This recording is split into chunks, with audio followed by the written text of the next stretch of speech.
Hi, my name is Joey Reynolds, and I'm sneaking out to do a video. You know, guys used to sneak out on the back porch to smoke and hide from their wives. I gotta sneak out and do a video because, well, we have different political views. You know, I mean, my view is far different than my ex-wife.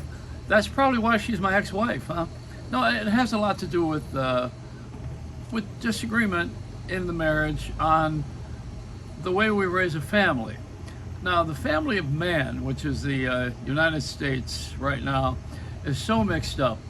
I don't think anybody really has a rule book for how to raise children, how to raise parents, how to apologize for all the damage we've done with our kids, which ought to be a book.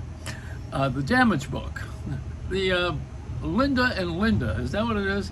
This is unbelievable.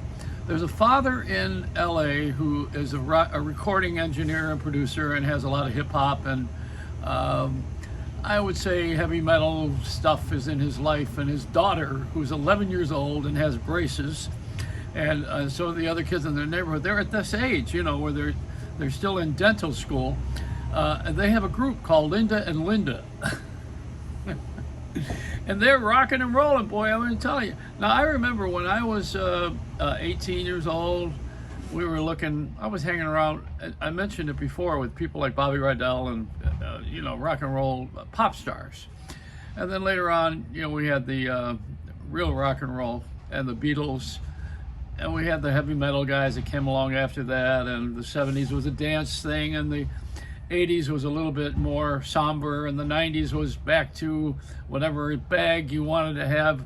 It's been a ride. I mean, I've lived the whole history of rock and roll.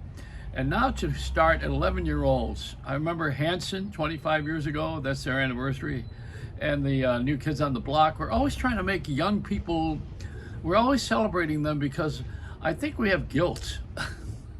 Underneath it all, we feel guilty, you know, or we want to live our lives through them because we failed miserably at something that we wanted to become.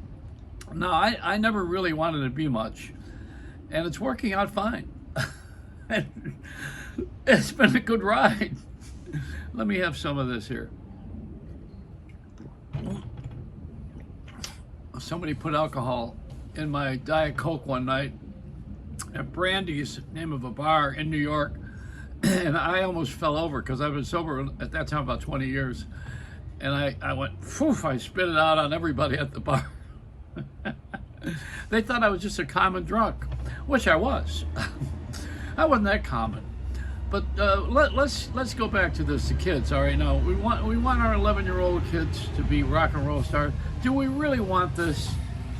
I mean, are we that desperate for pushing the kids along, or for replacing something that is missing in our lives, or for something that we think is going to be very profitable?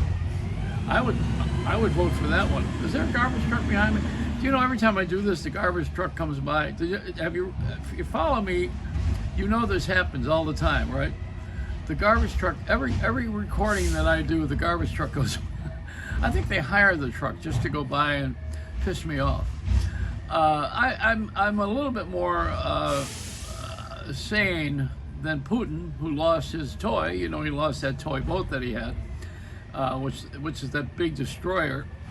He's a destroyer. But they have the boat, it's from Mother Russia, they call it, Mother is half a word. If you live in a black neighborhood like I did in Harlem, mother, Mother Russia. And I'll tell you something, these guys, they got such a good beating coming. You know, it's a shame that we can't get over there and have a fair fight, because if we have one, we're going to destroy the world, and we don't want to blow up with these scoundrels and evils. We know they're already going to hell, and I don't want to join them, and I don't want to join them on the way either. You know, and even in the Catholic religion, they have Purgatory, which is a halfway house. Only would the Catholics think of a halfway house to heaven and hell, where you're purged of your sins, and then you're able to see God. I don't know. I think some nights I got so drunk I think I saw God. But you know, there's a way to reach heaven that's a little bit more civil That's a good word. You know, I want to live a long life. I want to live like Adam did in the Garden of Eden. Maybe I don't, because he had a wife who blamed. Men blamed women ever since Adam and Eve. You know, when God says, well, you know, why did you eat of the forbidden fruit here? And what's this pride thing that you got? What made you do this? And Adam said, it was her. That was the beginning of blame. And we always love to blame. Well, don't we have that in our genes, right? Right away, as soon as a lie comes, oh no, it was her, it was him, you know, it was them. Oh, we are fumfering and fimfering because we know that we're guilty. And underneath the guilt, ooh, this is where you go really deep, is the shame. Because we are ashamed, you know. Then you get like, oh boy, I can't face myself. And you try taking a selfie when you're in shame. That's a good time to see what is going on inside. So there. That sounds like a therapist in training, right? I've had enough of them. You know, they had a picture of me going around with Jurassic Park, and it says it's taken 5 million years and Joey still hasn't changed. But the only reason we have those dinosaurs anyway, everybody knows it's because they were gay.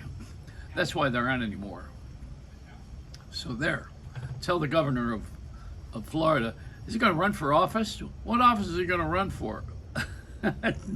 There's no openings right now. You know, you got a president, you got a vice president, you got a governor. Do you see any openings anywhere? We got senators, congressmen, Supreme Court people. How many hands are going to have in the cookie jar? We got too many people that are feeding off of that jar. They got their hand in there and they're eating all the cookies. You know, see, the Congress and the senators, they gave themselves what we all wanted. We voted them in so that we could have better living conditions. They gave themselves lifetime jobs, prestige, medical benefits, retirement plans, transportation. They gave themselves everything that everybody else voted them in for to get for the public. And so what do we get stuck with? High prices, inflation, the mortgage rate's gone up, the food is more scarce. Today, they got a place in that I used to love. I love this place in Florida. They call it Pork Chop Hill. They're going to put the toll gate on there because you got to pay a little more for pork chops. Even pork has gone up, you know. The pig used to be a very, very modest price, you know, because there's a lot of pig. But now, the cow rules. You see how much it is for a pound of hamburger? And you go to McDonald's and there's over 10 billion served. Not this week. And they're back to promoting their chicken, because I think chickens are easier to raise and they're probably less expensive. And to put them on the market, you know, it's a less of a procedure than it is to kill a cow. And we always call these things whatever they're not. You know, we call pork, it's a pig. We call it sirloin, it's a cow. We call it wings, it's chicken. You know, we're afraid to identify the animal. And the reason is because these animals will probably strike back. That's why I'm choosing to eat alligator. I want alligator. That's the thing I'm going to have from now on. And I'm going to get a service alligator and go on my flight on JetBlue. Ticket on United, where they bite the ass off of of those ridiculous people that run that airline. The alligator flight, you know.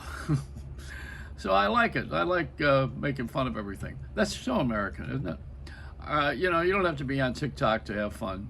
You can be an old person and sit in the back porch and have your ex-wife not know about it. It's a Reynolds wrap.